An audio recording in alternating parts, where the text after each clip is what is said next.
guys, welcome to Irish Footy Vlogs. Welcome to the final Premier Division review show of the season. But don't fear, guys, don't get too sad because we're going to have plenty of content in the off season. There's going to be, leading up to the cup final, we're going to have a bit of content on the cup final. Obviously, the playoff final is coming up, the relegation playoff final. So into next week, loads of content. But during the off season, when all that's finished, guys, we're going to have there'll be player interviews, there'll be season reviews of each division, but also I'm going to do separate teams as well.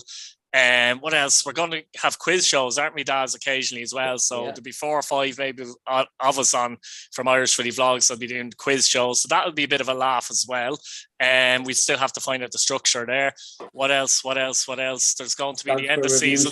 Transfer review show. Absolutely. The transfer review shows. There'll be an end of season awards show as such, where we're all going to be on and we're going to be voting on who we think should be player of the year, young player of the year, goal of the season, things like that. And we're not going to know what each one basically picked as well, which is going to be interesting as well.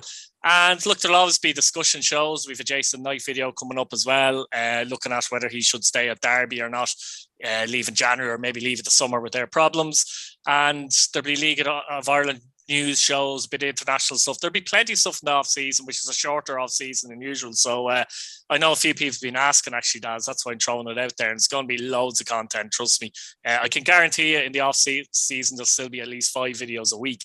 But anyway, getting into the final review show, and we'll start at the bottom of the table where Finn Harps beat Longford Town 5-0.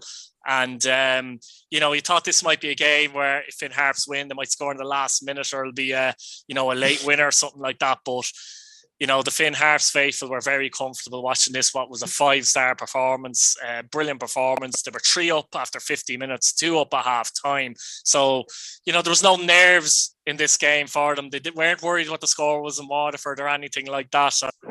Goals from Will Seymour, Connolly with a cracking finish from distance, O'Sullivan, O'Alabi and Rudden. And, 5-star performance from Finn Harps keeps them in the Premier Division for another season, 8th in the league. And Ollie Horgan will be a happy man, Daz. Ollie Horgan, job done, and what a way to finish the season with a 5-0 win. It's not often you see many teams winning by 5 goals, but to be comfortably winning the game. Finn Harps, the park was absolutely packed out. It would be great for Finn Harps and the league if they could get that much fans all the time. There's obviously the people there supporting them. They're just not there consistently enough. And, fair play to the Harps fans that stuck by them through them really hard times this season when, things are going really badly. But Ollie Horgan really turned that around. I said it all season that he'd turn it around. I believed he would. And what a way to bow out in complete style. Hopefully he can keep this team together, and delighted that Finn Harps set up a 5-star performance all around. They're staying up. What a job he's done again. Yeah, disappointing end to the season for Longford, to be fair, to finish up with a 5-0 defeat like that. They're going to be very disappointed. But look, Finn Harps are in complete control of this football match from the time they took the lead, and I don't think they would have taken a 1-0 last minute and bitten your hand off. But to win it that comfortably for the fans as well, it must have been such a relief to be watching the game in comfort as such. I have to say, Key, I'm actually surprised at Longford that they were so poor. I didn't obviously put a review in for this one, but I would have thought Finn Harps might have struggled in this one. This might have been the hiccup I was thinking it could happen, because what was stopping Longford going out and winning? They could have, obviously anything can happen, but they just really just didn't want to be there that night. It just really looked like they just didn't care, and I hate saying that because all season Longford did care and they did try, and the players did put a shift in, and a lot of late goals and silly goals, what they conceded by all season. But a 5-0 spanking in the season is not how you want to go out. Disappointing for them overall, disappointing season for them. Hopefully better things on the horizon for them. But look, I'm delighted for Finn Harps and delighted for Ollie Horgan and their fan group. He stayed up again and he's done it once again. And I think he's a genius for Finn Harps anyway. I believe he's the league's longest serving manager at the present time. I think I'm right in saying that. Mm-hmm. Yeah, absolutely. Brilliant. I think that's brilliant for Finn Harps. But poor for Longford conceding that many goals. 5 is just, it's bad. That must be one of the biggest wins of the season in the league. No, they were just they just were disheartened, I think, and Harps got the bit between their teeth as well, and took advantage. I didn't think Harps would cave under the pressure. They're used to the pressure environment, but I know what some people are saying. I mentioned it myself in the preview show that the pressure would be on Harps a little bit because they're expecting to go out and win the game. But God, by God, they did go out and win the game, and you have Yeah, to give them credit for that. There was no real nerves shown in the game at all from any point of view. And as I said, Longford did make it easy when Harps got the goals, but just a couple of goals. But you still have to go out and get the goals. And, they didn't sit back at 2-0, which they could have easily done, hearing that it was 0-0 elsewhere. Yeah, especially when they're knowing that, they might have 3 points in the bag now, sit back and hold this lead. They still went forward. And we don't often see a Finn Harps team realistically when they're 2-0 up. We don't often see them to keep going for it. And they did that, and they really punished Longford. Longford is sitting on to be there, and full credit has to go to Finn Harps. Delighted to stay up. Brilliant. Finished Waterford 0, St. Patrick's Electric 0 at the RSC, and this must have been a very difficult game for Waterford, because we knew going into the game Waterford had to win, but the result had to go right at Ballybuffet. But when they heard early enough, like relatively early in the second half, actually, for example, Harps are 3-0 up, it must have been very difficult for the Waterford players, because they would have got through the Harps were 3-0 up. There's no doubt about it. They would have sensed it in the ground and stuff. I'm not saying the manager would have told them, but it would have come across. So it must have been very difficult for them going into the game against Pats. They went into the game against Pats as well, missing Power, Halford, Martin and Stafford, who would all likely play next week, let's say, against UCD. We'll talk about that another time, obviously. Prince is obviously injured as well, but it was a difficult one for them, but ultimately Waterford didn't win any of their last 5 matches. They did well under Bertram when he came in, but not to win any of your last 5 matches would be disappointed. 3 draws, 2 defeats. I know there's 3 draws in there, but it just was very flat. The Pats after having watched it back, knowing the Finn Harps result, this match was very flat. And from Waterford's point of view, they have to get their heads right for next week. But I suppose to be disappointed not to win the game, but ultimately it didn't matter, and the crowd found it difficult, I suppose. Yeah, no, absolutely. And, it would go around, word would go around the ground, and I'm sure the players would pick it up off fans, like you said, or did hear it being said, when they're taking a tour, they'd be listening. It would get around, and I'm sure someone in the management would have to be looking, and they probably would have said something to someone. Why wouldn't you? That match mattered for them to stay up, and they needed Longford to do them a favour, which they didn't do, obviously. And they were probably expecting Harps to go out and win. Let's be realistic about it, probably were, but maybe not to be 2 or 3-0 up and leading. Maybe early on with a half left, practically. Like a full half left to go. More really, or less, and you're thinking, we need to win here, but we need them to win then too. The heads might drop a slight bit, there's so much pressure there. They might have felt like, that's it, we're down, we're in the playoff now, and that's it. And I think that's probably what might have happened, really. And then there's an element as well, you hear it's 3-0 or whatever, that you're thinking, hang on a minute, we don't want to get injured or any issues here heading into, because as well, the other factor is they only had a couple of players on the bench. I think it was 3 Waterford supporter, maybe 4, but definitely 2 goalkeepers on the bench. I know the under-19s had a match the next day in the final of the Shield against Drogheda, in which they lost 3-1. Still a bit odd, I think, that they didn't maybe put a couple on the bench. Just makes it look better, and it's still a good experience for the players to be even in around the first team, in my opinion. I was just about to say that to you, Keith. That's very true. Obviously, when they were 3-0 up, up in Ballybuffet. Yeah. You don't want to be getting injured, and if you're probably going to be starting that UCD game, especially UCD being so good lately and so good in their playoff games, and impressive and scoring lots of goals and playing a bit differently when they have.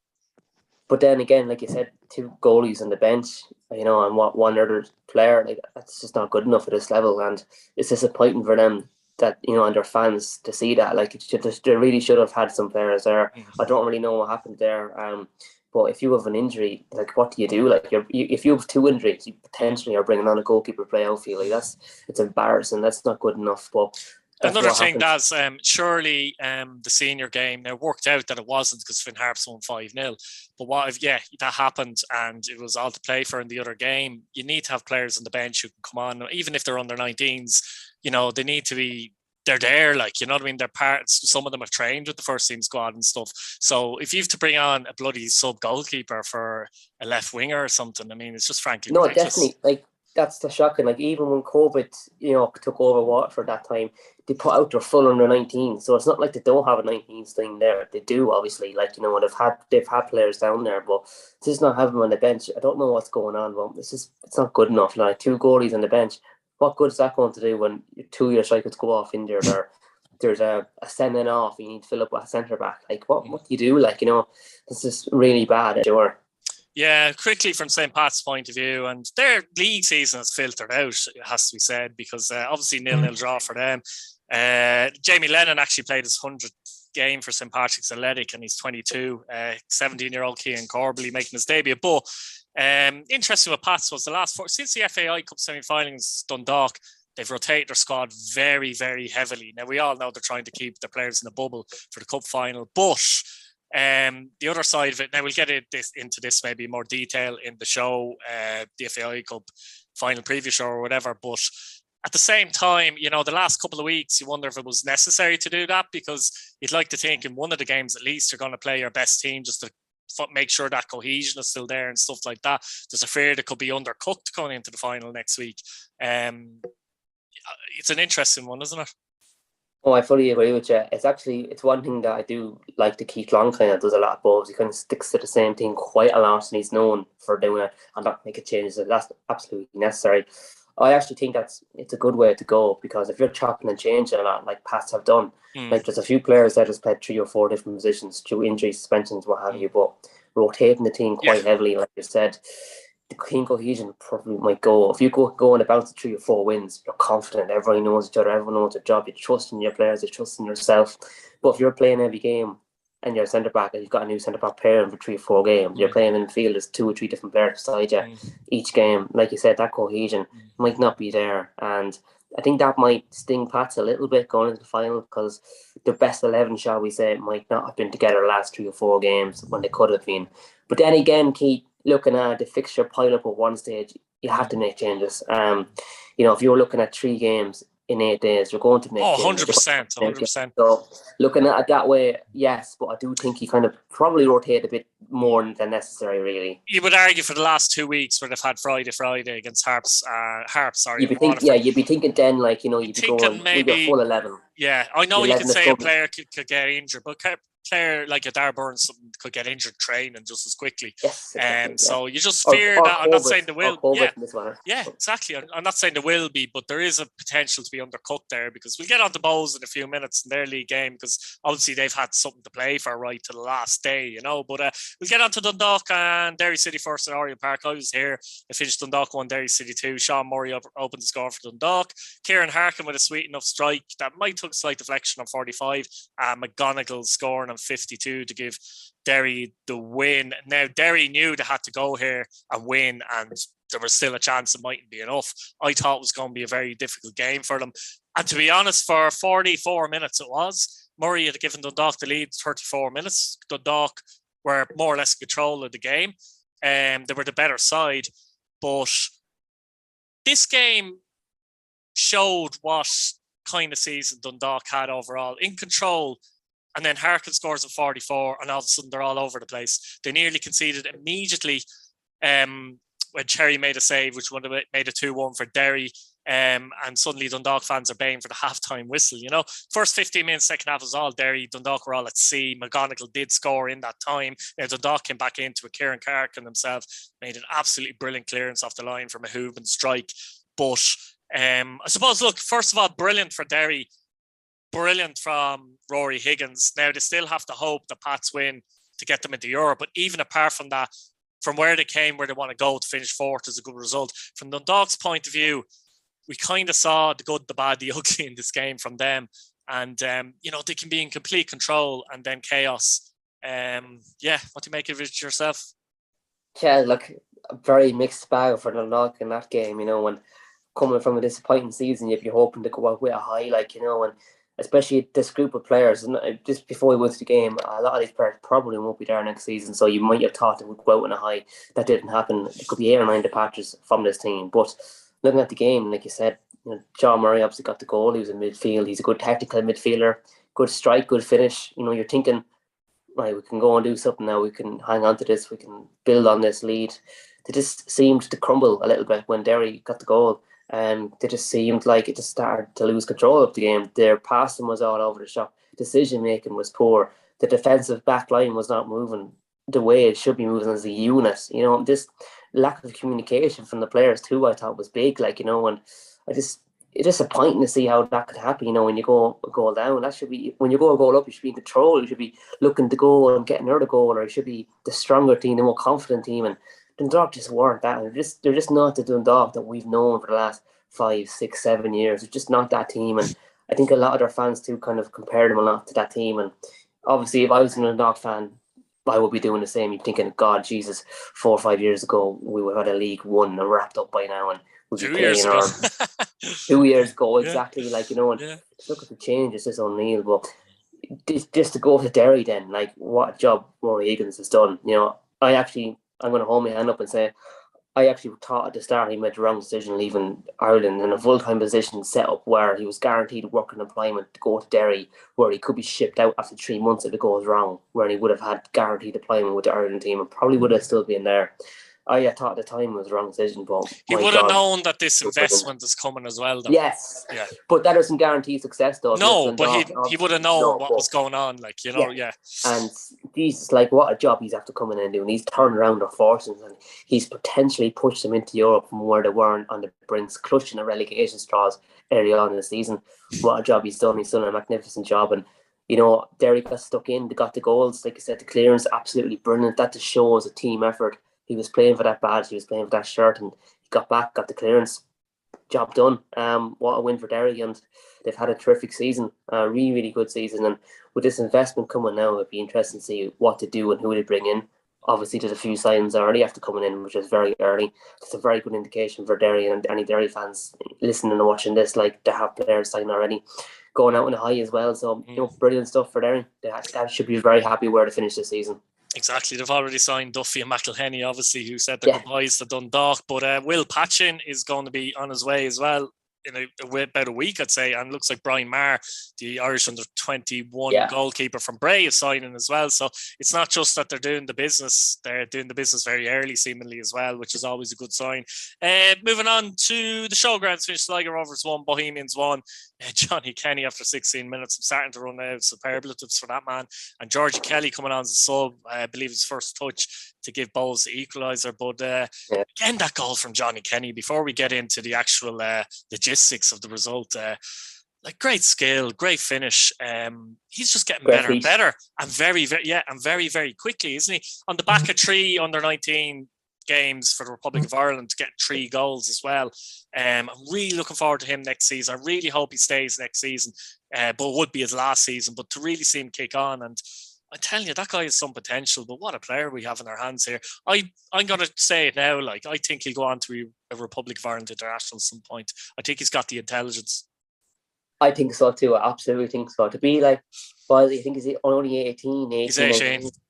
18, and he'd be scoring them kind of goals, at this level, and to be consistently scoring, be able to play in any kind of a front three kind of setup, to be able to cut in off your defender, to play off the shoulder, the pace he has, the intelligence that he has, the passing, the feet, the first touch, the skill, the tricks. He has it all. You're looking at him thinking he's going to definitely do something. He's going to go abroad, I'd say. But I hope for his sake he stays in the league. I hope he stays to Sligo too, where he's going to play. One more year would be nice, I think. Just to give us a fully flex season, There's no rush for him. I don't think there's a rush for him at all. Definitely not.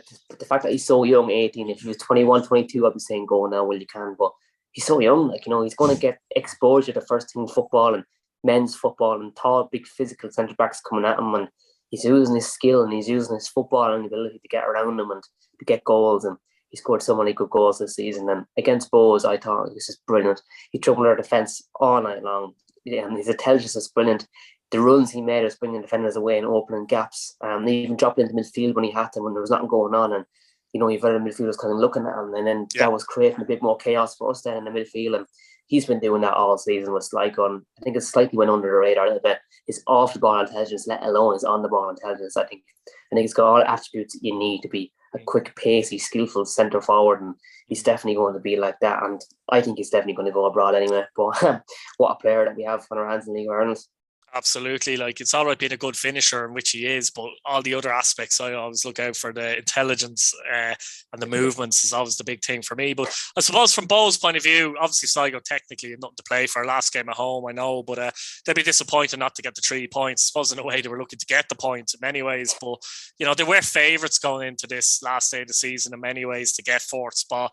And it kind of ended up being the story of their season in many ways. It does. I mean, I think in the league, it's been a disappointing season for Bows, if I'm honest with you, in the league. Now, that can change with the cup, but regardless, yeah, go on. I think we deserve to be where we are in the league. We're not a top 3 team with where we are at the moment. We don't deserve to be up there.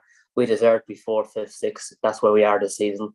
It just has been a poor season. Obviously brilliant to make the final. Brilliant how we did in Europe. Brilliant, not taken away from any of that. But it's just disappointing where we finished this season. But I think obviously this answer could go on for ages, but to cut it kind of short, Keith Long has really achieved something at Bohs so far. Like, where he's finished, I think we can't be overestimating how well he's done. And no one's asking what Keith Long's head, but to finish 5th, I think 4th, 5th, 6th, that kind of a finish was coming one of these seasons. I think he'll be disappointed with the season. As you say, I mean, it's ridiculous to ask for his head. I mean, that's cop on, like he could win the cup as well anyway. Yeah. But no, I think he'll be disappointed with the season. I think he would have felt like they could have done more this season in the league, to be honest with you. I think the ability is there. There's just something missing. I think defensively, maybe they're not quite strong enough. Yeah, I know I've been saying, go for it, yeah. I think it was 3 or 4 weeks ago, we actually had the same or 1 or 2 goals more scored to Shamrock Rovers, who's ran away with the league. Yeah. So if we had our difference, if we had our defence in check, we could have been right up there. So many late goals, so many lazy goals, set pieces, winning positions thrown away. It just shows, Daz, it's something I think of as well, that I think most of the best teams build from the back first. And as you say, Rovers have conceded 28 goals this season, by far the best in the league. Actually, not by far, 4 goals better than Sligo. But in general, the best in the league. Sligo haven't scored enough. But, Bows have conceded 46 goals. And that in itself, 28 goals conceded for Rovers, 46 for Bows, as an example. I always think the best teams build from the back. Championship winning teams usually build from the back. Even if you want to go into the Premier League, people talk about Man City's great attack and play. They had the best defensive record in the Premier League last season. Do you know what I mean? And I think that's something where Bows do fall down on. I think other teams do as well, including my own a little bit. I think Pats could be more solid defensively, but that's the difference there. I honestly think if you really want to achieve something really good over time, you need that defensive structure in place, I believe, anyway. You definitely need to, because if you're scoring 4 goals in a match, but conceding 5, that's not really any good. We need to be solid in the back, solid going forward if you want to be a top 3 team, or like you said, a championship competing team. If you want to be going out and getting championship medals, like league winners, you need to be strong in the back, strong up front. If we're strong up front, we could lose some players. We could lose George Kelly. We could lose Liam Burt. We've lost Ross Tierney, obviously. He's gone. We could lose Dawson Devine. There's so many attacking players we could potentially lose this season, let alone the defenders. So, I think we really need to go in and start out that defence. I think we need 3 new centre backs anyway. Obviously, that's a video for another day. I'm not here to slate my team. I'm very proud of how they've done this season and where they finished and what we've done the last few seasons of being in the cup final. That's brilliant, but the defence needs to be much better if we actually want to compete and go forward, or even get back to where we were 2 or 3 seasons ago, and like 2nd place last season, 3rd before that, I think it was 4th, 3rd before that again. If we want to be back there, we need be much better in the backs and not conceding the amount of goals we're conceding. It's not good enough from a defensive point of view. Yeah, and I'm sure Long will be looking to address that in the close season, regardless of what happens in the cup. Obviously, he finished Shamrock Rovers 2, Drogheda United 1 at Tallaght Stadium, and Graham Burke grabbed 2 goals for Shamrock Rovers, 1 a late goal. They had to finish the season with a late winner after Mark Doyle had given Drogheda the lead. Ultimately, the game, obviously celebrations for Shamrock Rovers. They won the title. They lifted the title in this game. But ultimately, they finished 16 points ahead of St.Patrick's Athletic. It's a big gap, isn't it, to be fair? It's a massive gap, I think. And ultimately, it comes back to that goals against. Very solid this season. Conceded 28 goals. Team in 2nd place conceded 42 goals, for example, even though there was only 3 goals between them in terms of scoring. But I think that's been the big thing with Rovers this season, is that defensive nous that they have. I mean, how many games have they won 1-0 with late goals? And you can only win games 1-0 with late goals if you don't concede goals. You know what I mean? So I think that's been, obviously they're well balanced overall. They've had attacking players have done well at different points. Andrew's actually got better as the season gone on. Burke has been in and out, done well. Sometimes Gaffney's been the man. Dylan Watts, the list is endless. But ultimately, I think, it comes back to what I was saying at Bowes there. That defensive foundation has ultimately led them to being champions. And look, they've won it easily, haven't they? Look, they have. They're the best defenders in the league. They're the best defence in the league. Obviously, with that kind of record, like you're speaking of, there, how many goals they conceded is obviously very, very good. And they ran away with the lead. They've got two players probably in every position. They're they're a great team. Obviously, they're a very good team, and they've got some great players and very good league players that we all like. Like, imagine having Richie Towell come off the bench to come on. That's a dream for a League of Ireland team. Imagine having Graham Burke to come off the bench to come on, which they've had this season. Like, he hasn't even started many games in the last 3 or 4 months. That's amazing.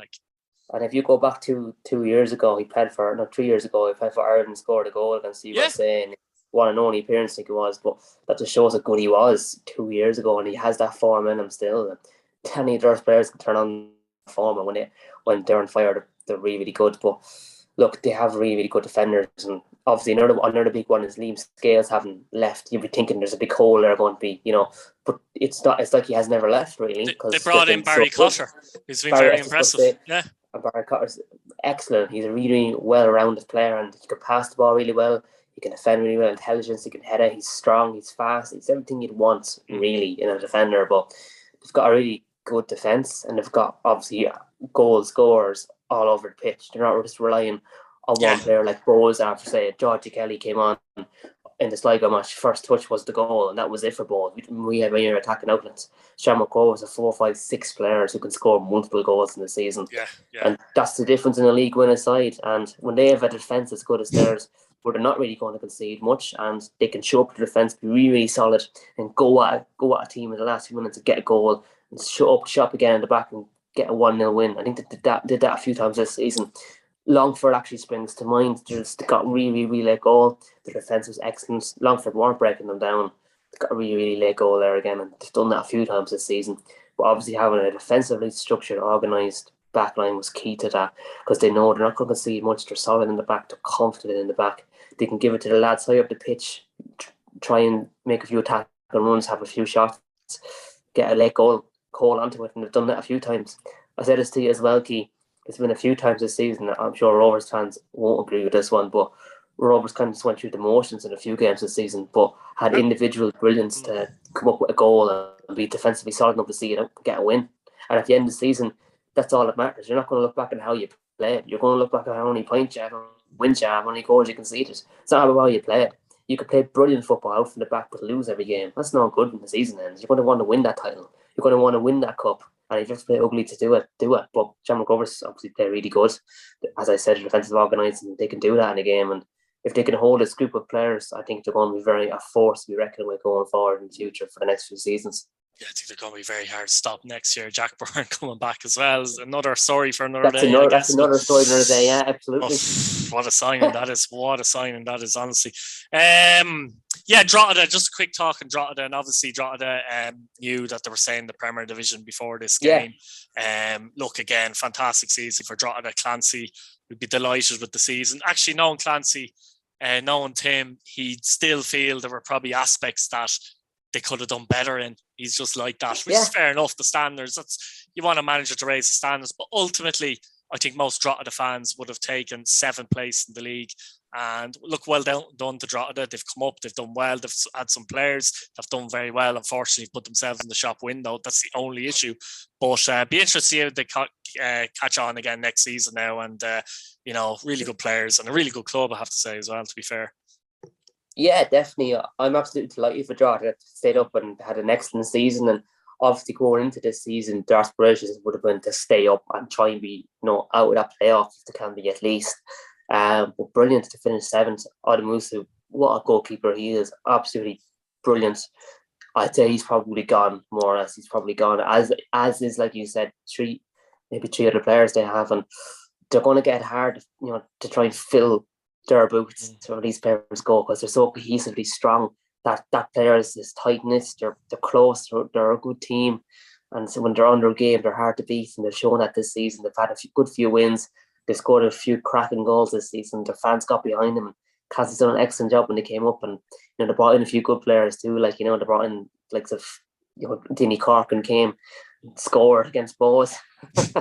Obviously, he hasn't had the best season, but he still brought in experience mixed with the youth, which I always think is a good mix. And they've had a very good season. And like you said, they're going to be a victim of their own success. Some of these players, for Drogheda's perspective, they're going to go on to better things for themselves personally. But Drogheda are now going to have to fill this void, and are they going to be able to fill it with as good as players as left? It's going to be very, very hard. I don't think they can with some of these players, but I think Clancy will bring in a few players that can do a job for them, and they might finish round 7 again next season. Hopefully they do, but they've had a great season, and they should be absolutely delighted where they finished and be so proud of where they finished. And they've had a very good season, and I'm delighted they're back in the Premier Division, and delighted they're staying up. We need more clubs outside of Dublin coming up, competing, and staying up.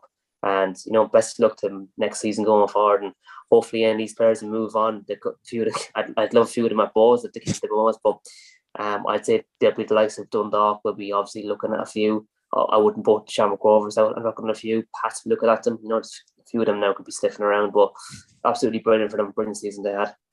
Great stuff, guys. We'll leave it there for the last Premier Division review show of the season. Let us know what you think in the comments. Let us know what you think of the results over the weekend. Subscribe if you haven't already. Hit your bell notification button. And as always, thanks for watching. And as I said, plenty of content coming up soon. Thanks very much, guys.